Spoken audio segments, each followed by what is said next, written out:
One analyst has warned of an impending tech shock as China's rapid AI advancements threaten to upend the United States' market supremacy.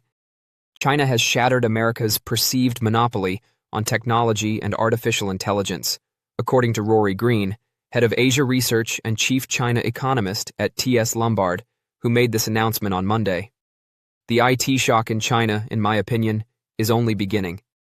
It goes beyond DeepSeek, AI, and electric cars. China is making rapid progress up the value chain. In an interview with CNBC's Steve Sedgwick and Ben Boulos, Green stated that this is the first time in history that an emerging market economy is at the forefront of science and technology. Supported by its extensive supply network, China is combining technology at the level of the dominant market with production costs of emerging markets, according to Green. He went on to say that Xi Jinping's role as a tech bro who is investing in these industries creates a potent combination that is significantly speeding up the Chinese tech narrative. In fact, Beijing covertly established a national AI fund last year worth 60.06 billion yuan, $8.69 billion, and has a plan called AI Plus that aims to integrate technology into its businesses, society, and economy. In the AI arms race, China is rapidly overtaking the United States by creating extremely sophisticated models that are driven by domestic processors, especially thanks to large Huawei chip clusters and cheap, plentiful energy. By deploying more chips and using less expensive power to scale computation, Huawei is catching up to the US chip giant Nvidia, which is considered the gold standard for semiconductors used to train AI models. A China tech sphere may easily emerge, according to T.S. Lombard's Green, since poor nations may find the low-cost tech products offered by the second-largest economy in the world more alluring. For the majority of the world, especially in emerging and frontier economies, China is a top trading partner. What would happen if that happened again on tech? Green said. According to him, developing nations without a national security concern about China have a choice between expensive American and European alternatives, low-cost Chinese technology, Huawei, 5G batteries, solar panels, AI, and perhaps some inexpensive RMB financing. I think the choice is fairly simple for these economies, he said, adding that in 5 to 10 years, it's possible that most people on the planet will be using Chinese electronics. Furthermore, China's AI models may only be a few months behind their American and Western counterparts, and they may be closer to those capabilities than we may have believed a year or two ago. Demis Hassabis, CEO of Google DeepMind, one of the top AI laboratories in the world, told CNBC in January. The announcement of up to $700 billion in capital expenditures for AI this year by U.S. hyperscalers Amazon, Microsoft, Meta, and Alphabet sparked concerns about returns and resulted in a $1 trillion decline in the market capitalizations of the tech titans. Since then, some equities have reduced their losses. The chief investment officer of Selwood Asset Management, Karim Moussalem, stated on Monday that there is a great deal of anxiety surrounding American exceptionalism, particularly in light of the sell-off in the U.S. software industry earlier this month. I see a race going on, a lot of money being spent, and more doubts about whether all that investment, all that capex, is going to result in meaningful return on investments, Moussalem said of the hyperscalers' capital expenditures.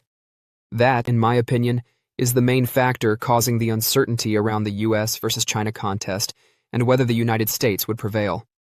But for now, he said, a lot more money is being spent.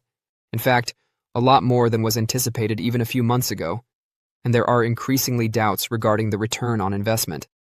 A recent research suggests that Nvidia may be exposed to downside risk as worries grow about whether big tech firms will continue to make significant investments in artificial intelligence infrastructure. According to the study, Nvidia's valuation is dependent on the significant capital expenditures made by major cloud and platform providers to build AI data centers. The growth of the chipmaker could be hampered by a broad slowdown in the spending cycle. Nvidia's stock has primarily fluctuated between $170 and $200 since August 2025. According to the report, it would take years of substantial AI investment to justify the stock's market value of $4.44 trillion and its 38-fold profit margin. Join our investor community. Hit subscribe and like to get your daily Nvidia stock insights and tutorials delivered. According to the author, Large losses in the share price of technology companies could restrict capital allocation and negatively impact infrastructure spending related to AI. Nvidia's data center revenue, which is fueled by demand for AI accelerators, could be negatively impacted by a change in investment priorities. At current pricing, a diversified basket of massive technology companies would be a better long-term investment than Nvidia alone. The company's supremacy in the artificial intelligence, AI chip market has been the main factor driving Nvidia's recent stock market success. 3 years ago, a $1,000 investment in this semiconductor stock was worth just under $8,601. It is important to note that Nvidia's stock, which is currently trading at about $183 per share, has had a flat share price performance over the last 6 months, which is less than the PHLX semiconductor sector index's 39% increase during the same time frame. Will Nvidia's stock recover and move back near $300 per share? Or does this suggest it has reached its peak and it is time to book profits? Let's investigate. Given its potential for earnings growth, Nvidia appears to be poised for more success. On February 25th, Nvidia will make public its fiscal 2026 fourth quarter results for the year that concluded on January 25th, 2026. Compared to the same period last year, the company's earnings for the first 9 months of the fiscal year climbed by 50%. Nvidia is expected to complete the fiscal year with earnings of $4.69 per share, up about 57% from the year before, based on consensus expectations. It's important to note that the increase in manufacturing of Nvidia's Blackwell processors put pressure on the company's margins during the first half of fiscal 2026. This is because, in order to satisfy robust end-market demand, Nvidia concentrated on increasing the output of the Blackwell chips, pointing out that, once manufacturing is fully underway, it would have the chance to improve the cost structure.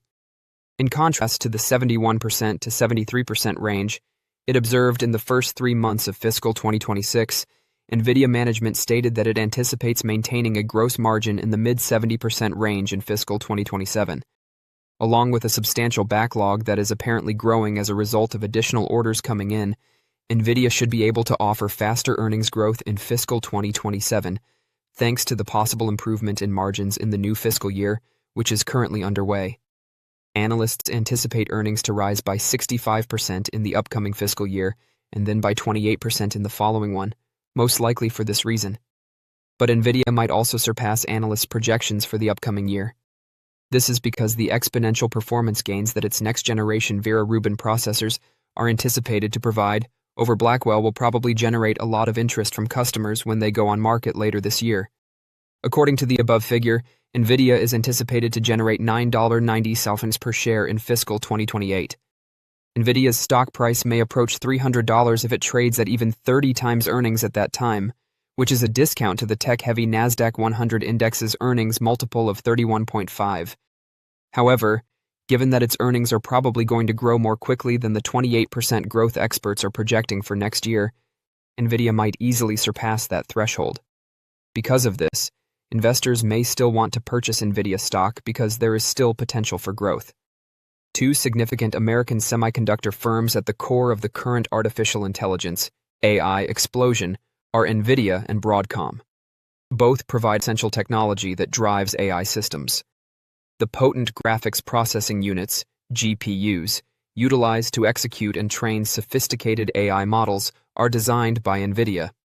However, Broadcom contributes significantly to the efficiency of hyperscale data centers through networking chips and customized ASICs, application-specific integrated circuit. As AI adoption picks up speed, both equities have soared in recent years.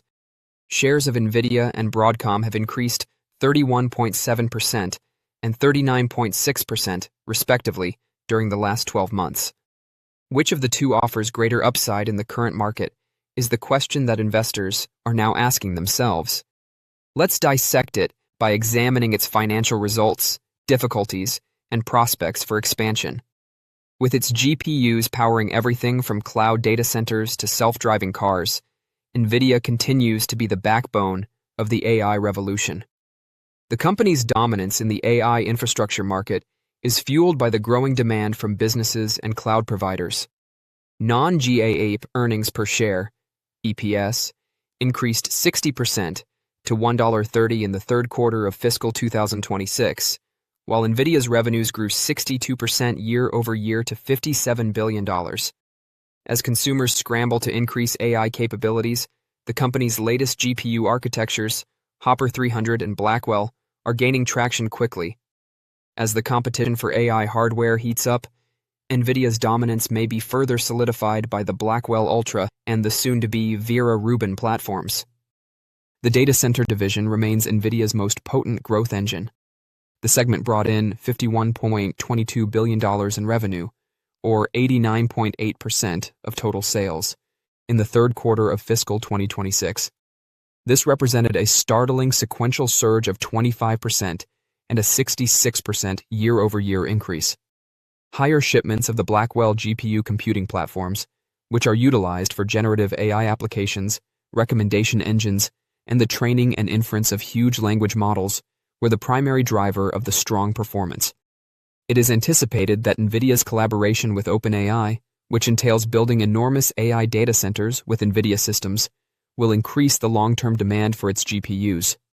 The agreement strengthens Nvidia's position as the world's leading supplier of AI chips. The Broadcom stock argument. One of the key participants in the AI ecosystem is Broadcom. The business provides bespoke ASICs and networking chips that enable hyperscale data centers to manage the massive amounts of data traffic produced by AI applications. Both the top and bottom lines of the company's finances are expanding rapidly. Broadcom's non-GAAP profits per share, EPS, increased 37.3% to $1.95 in the most recent financial figures for the fourth quarter of fiscal 2025, while its revenues increased 28.2% year-over-year to $18.02 billion. Strong demand for the company's networking devices and specialized AI accelerators is helping it. In fiscal 2025, Broadcom's AI revenues reached $20 billion, a 65% year-over-year increase. AI semiconductors and infrastructure software are the main drivers of this growth. In the first quarter of fiscal 2026, AI revenues are predicted to treble annually to $8.2 billion. With a $10 billion order backlog for AI switches, including the 102 terabit per second Tomahawk 6 switch, Broadcom's AI networking division also saw high demand. During the fourth quarter of fiscal 2026, the business secured record orders for DSPs, optical components, and PCI Express switches, all of which added to its $73 billion order backlog connected to AI. This backlog makes up over half of Broadcom's $162 billion total backlog. Another important factor in Broadcom's growth is its inventive goods. The business announced in November that the Brocade X8 Directors and Brocade G820 56-port switch, the first 128G fiber channel systems in the industry intended for enterprise AI applications and mission-critical workloads, were now available. The increasing demand for AI chips will help both businesses, but Nvidia's EPS growth profile looks more promising in the short run. According to the consensus estimate, Nvidia's current fiscal year 2027 EPS will increase by 57.1% year-over-year. However, projections for Broadcom's current fiscal year 2026 earnings per share indicate a growth of 49.9%. Additionally, Nvidia's projected EPS growth over the next 3 to 5 years is significantly larger than Broadcom's. At the moment, Nvidia's long-term projected EPS growth rate is 46.31%, while Broadcom's is 35.66%. When comparing the present values of the two stocks, Broadcom is trading at a lower forward 12-month price-to-earnings (PE) ratio of 28.66 than Nvidia, which is 24.76. This implies that even if AVGO's forward profits growth profile is less than Nvidia's, investors are still paying a higher premium for the company's stock. The continuous AI boom is helping both businesses. Broadcom has broad networking exposure, a large backlog, and steady demand. Nvidia has a better product pipeline, direct access to the market for AI computing, and better earnings growth prospects. Compared to Broadcom, Nvidia is a better investment because of its marginally lower valuation. With a current rank number 2, buy, Nvidia is a must-buy stock in contrast to Broadcom, which is ranked number 3, hold. Don't forget to share your thoughts and experiences in the comments below. Your input helps create a more knowledgeable community where we can all learn and grow together in the world of investing. Stay up to date with the latest market trends, insights, and key updates by subscribing to Investing Tutorial. We're here to help you make smart investment decisions and stay ahead of the curve. OpenAI is unveiling its first model to run entirely on chips from the startup Cerebras. It's a sign of companies diversifying beyond Nvidia's GPUs. Deirdre Bosa has more in today's Tech Check. Very important story here, Deirdre. Yeah, so Kelly, this is not OpenAI's flagship model. This is GPT 5.3 Codex Spark. It's a stripped-down coding model built for speed, but in AI, speed and cost, that can beat raw power. And if the high-volume everyday workloads, if they're moving off of NVIDIA hardware, that is important. It changes the investment thesis. Now, for OpenAI, this is an inference play. Training is the one-time build. Inference is the meter that runs every time a user hits enter. As these products scale to hundreds of millions of people, that may be where the real spend is. Now, this is also part of a larger trend. Google's serving Gemini on its own custom AI chips, TPUs. Microsoft just launched its own, and Meta is rolling out custom chips across its data centers. And then Chinese labs, they're also increasingly using domestic accelerators like Huawei's. Now, OpenAI was still careful to not upset NVIDIA, like all the builders who are expanding their ecosystems, in a statement saying they called NVIDIA foundational and core to their business. So it's a diplomatic way of saying, we love Jensen, but we're dating other people. Now, this tension is playing out across the entire industry right now. Christina was talking about it too. Every major lab still wants Blackwell allocation. It is still, without a doubt, the gold standard. But behind closed doors, nobody wants to be this dependent on a single supplier. So they're smiling at NVIDIA with one hand, and they're signing deals with Cerebras and Broadcom and AMD with the other.